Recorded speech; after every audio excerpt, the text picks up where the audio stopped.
పెళ్ళయ్యాక పెద్ద పిండి వంట చేయడం అనేది ఎప్పుడు జరగలేదు. ఎప్పుడూ అమ్మ గాని, అత్తయ్య గాని ఇచ్చి పంపేవారు. ఒకవేళ మా ఇంటి దగ్గరికొస్తే ఇక్కడ వండేవారు. నేనైతే ఫర్ ది ఫస్ట్ టైమ్ పిండి వంట స్టార్ట్ చేద్దాం అనుకుంటున్నాను. ఎందుకంటే ఎప్పుడు ఇంట్లో తినడమే అలవాటు. బయటవి తెచ్చుకోవడం పెద్దగా అలవాటు లేదు. అందుకని బియ్యం అయితే బాగు చేయించి పక్కకు పెట్టాను. పిండి గిన్నె పంపాలి. ఇంట్లో ఉన్న శనగపిండిని మొత్తం జల్లించి బూందీకైతే కలిపేసాను అనమాట. ఎందుకంటే ఇంకా సెలవులు కూడా అయిపోతున్నాయి. స్కూల్ స్టార్ట్ అవుతాయి. ఈవినింగ్ మా హస్బెండ్ రాగానే ఏదో ఒక స్నాక్ ఉండాలి. అది హాట్ అయి ఉండాలి. ఆయనకి ఇలా ఇష్టం బూందీ ఇలాంటివన్నీ.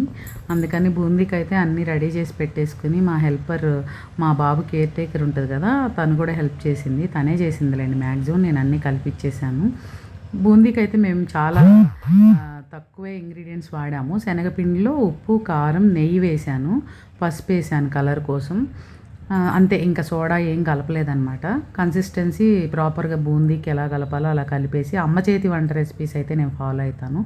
లాస్ట్కి ఇంకా పల్లీలు, కొంచెం వెల్లుల్లి, కరివేపాకు అన్నీ వేయించి వేసేసి కొంచెం ఉప్పు కారం చూసుకొని టేస్ట్కి తగినట్టుగా కలిపేసాం అనమాట.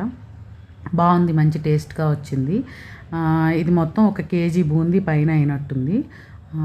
టేస్ట్గా కూడా ఉంది. నెయ్యి ఒక 4-5 స్పూన్లు కలిపాను కాబట్టి టేస్ట్ బాగుంది. ఇలా మన ఇంట్లో చేసుకుంటే హెల్తీగా ఉంటుంది. పిల్లలకి ఈవినింగ్ స్నాక్స్లా ఇవ్వచ్చు. హస్బెండ్స్ ఆఫీస్ నుంచి వచ్చినాక ఇవ్వచ్చు. ప్లస్ నేను కూడా వర్కింగ్ కాబట్టి నాకైతే ఈవినింగ్ ఏదో ఒకటి ఇంట్లో ఉంటే బెటర్ అనమాట. హ్యాండీగా ఉంటే నేను త్వరగా చేయడానికి బాగుంటుంది.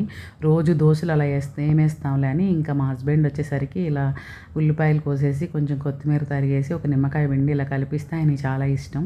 ఒక టీ ఇచ్చేస్తే ఈవినింగ్ స్నాక్ అయిపోతుంది అనమాట. ఇలా అయితే నేను రెడీ చేసుకున్నాను. ఈరోజు ఇలా గడిచిందనమాట. ఈ వీడియో మీకు నచ్చితే లైక్ చేయండి, షేర్ చేయండి, సబ్స్క్రైబ్ చేయండి. మీరు కూడా హోమ్ ఫుడ్ ట్రై చేయండి.